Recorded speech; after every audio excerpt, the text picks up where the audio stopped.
మరి ఎవరినో పట్టుకొచ్చి వాళ్ళు ఇంటరాగేట్ చేసినప్పుడు ఈయనేదో పెద్ద హీరోలాగా మన మాజీ ఎమ్మెల్యే మెతుకు ఆనంద్ గారు అదే పెద్ద హీరోలాగా మీరు గమనించండి. దాంట్లో వీడియోలు చూస్తే కలుస్తారు ఇట్లా ఇట్లా ఇట్లా వద్దు ఇట్లా ఇప్పుడు పోయి పోతా ఎమ్మెల్యేలు అందరి అంటాడు ఏమంటుండు అని డాగేస్తున్నాడు. ఏంటి అసలు పోలీసుల మీద మాట్లాడే పద్ధతినా ఇది?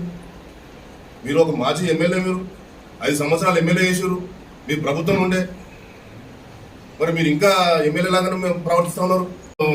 రద్దు చేస్తలేడు వాళ్ళ పదవిని చెప్పి అదంతా కూడా రాజ్యాంగబద్ధంగా ఉంటుంది. నువ్వు ఓడిపోయిన ఎమ్మెల్యే 5 సంవత్సరాల లీడరు, నువ్వు చెప్తే మేము వింటామా? నువ్వు చెప్తే స్పీకర్ గారు ఉంటారా? నువ్వు రాసినావా రాజ్యాంగం? ఆ రోజు అంబేద్కర్ గారు రాశారు, ప్రతి ఒక్కరికి కూడా అవకాశాలు ఇచ్చారు. ఈరోజు ఎవరిని రద్దు చేయాలి, ఎవరిని ఉంచుకోవాలి అంటే స్పీకర్ గారు నిర్ణయిస్తారు, మా ముఖ్యమంత్రి గారు నిర్ణయిస్తారు. నువ్వేందా మాకు చెప్పేది?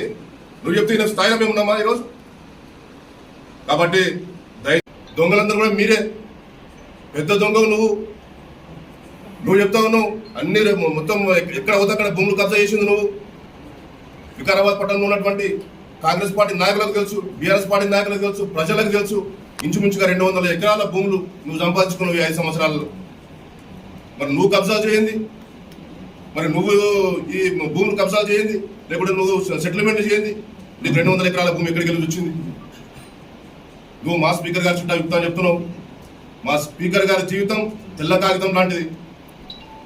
మాజీ ఎమ్మెల్యే మెతుకు ఆనంద్, ఖబర్దార్ బిడ్డ, మళ్ళీ ఇంకొకసారి మా ప్రసాద్ కుమార్ గారి గురించి కానీ కాంగ్రెస్ పార్టీ గురించి కానీ మా స్పీకర్ గారి గురించి మాట్లాడితే నాలుగా చిరుతాం బిడ్డ.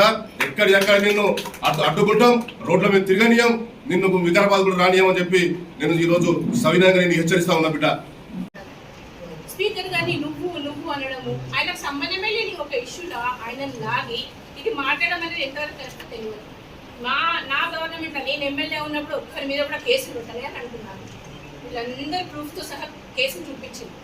నేనండి ఒక మీటింగ్లో, మున్సిపల్ మీటింగ్లో ఒక లేడీ కౌన్సిలర్ చేతుల నుంచి మైక్ తీసుకునేందుకు నా మీద ఎస్సీ అట్రాసిటీ కేసు పెడతారా? అంటే ఒక మహిళ కదా, అంటే మహిళలు అంటే అసలు ఎవరికి గౌరవం ఉంది మీకు? కానీ ఎందుకంటే మున్సిపల్ చైర్పర్సన్ అంటే గౌరవం లేదు. అండ్ అమ్మ జిల్లా పరిషత్ చైర్మన్ సునీతమ్మ మీద, ఆమె మీద ఎంత దాడి చేయించిందో అందరికీ తెలిసిందే. నేను ఇది ఒక్కటే మీకు సభాముఖంగా తెలియజేస్తున్నా, మాదందరిది కూడా ఒక ఫ్యామిలీ.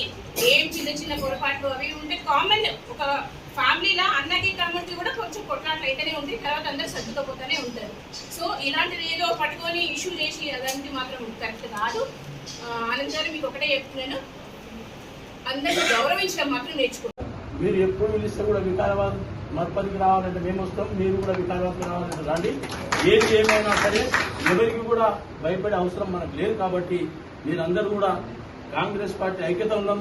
ఇప్పుడు ప్రసాద్ కుమార్ చాలా పెద్ద స్థాయిలో ఉన్నాడు కాబట్టి ఈయన ఆ స్థాయిలో మాట్లాడడం చాలా తప్పు. కాబట్టి మళ్ళీ ఇట్లా మాట్లాడితే ఇట్లా ఆయనకి ఏం చెప్పాలనో మా పార్టీని నిర్ణయం చేసుకుని అప్పుడు తప్పకుండా సభకు చెప్తామని చెప్పేసి కార్యక్రమానికి సభా అధ్యక్షులు సుధాకర్ రెడ్డి గారు, మున్సిపల్ చైర్మన్ మంజుల రమేష్ గారు, జిల్లా అధ్యక్షుడు అనంతరెడ్డి గారు, కృష్ణారెడ్డి గారు, రామేశ్వరం గారు, నాతో పాటు ఉన్నటువంటి మాజీ మున్సిపల్ కౌన్సిలర్స్, ప్రెసిడెంట్ కౌన్సిలర్స్, కార్యకర్తలు, ముఖ్యంగా మొట్టమొదటిసారిగా ఆయన కేసులు నేనేం బీజేపీలని చిన్న మధ్యలో చెప్పడం జరిగింది.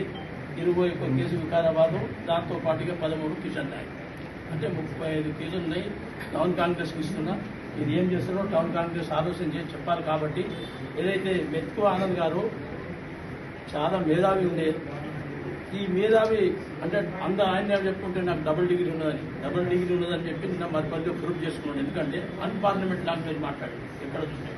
ఎందుకంటే నువ్వు చదువుకున్న వ్యక్తివి, నువ్వు చాలా మేధావి ఉన్నావు, అన్పార్లమెంట్ లాంగ్వేజ్ మాట్లాడితే నీకన్నా ఎక్కువ అంటే కూడా సాక్ష్యమే. మళ్ళొకసారి కాంగ్రెస్ పార్టీ జోలికి కానీ, కాంగ్రెస్ పార్టీ కార్యకర్తల జోలికి కానీ, మా స్పీకర్ గారి జోలికి కానీ వస్తే ఈరోజు మేము ఒకటి గవర్నమెంట్లు ఉన్నాం కాబట్టి, గెలిచిన పార్టీలు ఉన్నాం కాబట్టి బాధ్యతలు మెలగాలి. మనం అధికారం చెలాయించి దుర్ము చేస్తే ప్రజలలో చులకనైతాం కాబట్టి మేము దాన్ని ఆ దృష్టిలో పెట్టుకొని నడుస్తున్నాం. అరే ఓ చెత్తనా కొడుక, నేను చెప్తున్నా, ఎందుకంటే ఇవన్నీ విషయాలు ఎందుకు మాట్లాడుతున్నా అంటే నువ్వు నన్ను ఎంత సతాయించినావో వికారాబాద్ కాన్స్టిట్యూన్సీ మొత్తం తెలుసు. అరే చెత్తనా కొడుక, నువ్వు ఏం చేసినావు అంటే ఈ రోజు మమ్మల్ని ఇబ్బంది పెట్టినావు. మా మీద కేసులు చేపించినావు, నా మీద 2 కేసులు చేపించినావు. మరి సుధాకర్ రెడ్డి గారి మీద 21 కేసు ఉంది. మరి మా రెడ్డి నాయక్ మీద 2 కేసులు ఉన్నాయి. మా చైర్మన్ గారి పైన మరి అట్రాసిటీ కేసు పెట్టడం జరిగింది. మరి ఇవన్నీ చేసినా ఎవరు చేసినా సిగ్గురా చెత్త నా కొడుకు నేను ఈరోజు అడుగుతా ఉన్నా. నేను ఈరోజు చెప్తా ఉన్నా ఈ విషయాలు ఈ రోజు నేను మాట్లాడింది చూసిన తర్వాత మరి కాంగ్రెస్ పార్టీ నీకు ఒక 20 ఏళ్ళు 15-20 ఏళ్ల కింద ₹1 కోటి లోన్ ఇచ్చింది ఎస్సీ కార్పొరేషన్ కి. మరి నువ్వు ఎట్లా నువ్వు కాంగ్రెస్ పార్టీకి లాభపడలేవా? మరి 50 లక్షల సబ్సిడీ దానికి. మరి నీవు కాంగ్రెస్ అది టీఆర్ఎస్ పార్టీ కార్యకర్తల దగ్గర ప్రజాప్రతినిధుల దగ్గర డబ్బులు తీసుకోలేవా? నువ్వు అవినీతి పరుడు కావా? నీ ఒక్కొక్కటి ప్రూఫ్ తో సహా చెప్తాం. కానీ అందరికీ తెలుసు కాబట్టి నీ యొక్క నీతిమంతమైన మాటలు బంద్ చేయి. నువ్వు జిప్పిట్గా లేక మాట్లాడుకుంటూ పోతే ప్రజలు ఎవరు నమ్మరు. ఇది చాలా నువ్వు నిన్ను ఎందుకోనో అది అర్థం కాదు. ఆ కేసు ఏమిదో అర్థం కాదు. నువ్వు ఆడపోయి అవలాయి మా సత్య ఏందో మేము చూపిస్తాం. ఇప్పుడు నీ భాగవతాలను బయట పెడతాం కదా. నువ్వు అన్నావు కదా, నువ్వు కేసులు పెట్టావు కదా భాగవతాలు. ఇప్పుడు నీ భాగవతాలను మేము వెతికి తీస్తాం, బయటకు తీస్తాం. నువ్వు డెవలప్మెంట్ గురించి మాట్లాడినావు. డెవలప్మెంట్ నీకున్న వాళ్ళనే నువ్వు డెవలప్ చేసుకోలేవా? నీ ఇంటి చుట్టూ రోడ్లు వేసుకున్నావు. రోడ్లు చూసుకో, రోజు నువ్వు వస్తావు కదా, నీ ఇంటి ముందు రోడ్లు చూసుకో. డెవలప్మెంట్ గురించి మాట్లాడుతున్నావు. నీవు ఇప్పుడు ఇక్కడ చైర్మన్లో నువ్వు ఎంత చెప్పాలో పెట్టావు మాకు తెలియదా? నేను కూడా కౌన్సిలర్గా చేసినా మాకు తెలియదా? నువ్వు ఎవరి దగ్గర ఏ వసూలు చేసినా మాకు తెలియదా? మేము చదువుకున్నాం కాబట్టి ఒకరు విమర్శించవద్దు అనే ఉద్దేశం. ఇక నువ్వు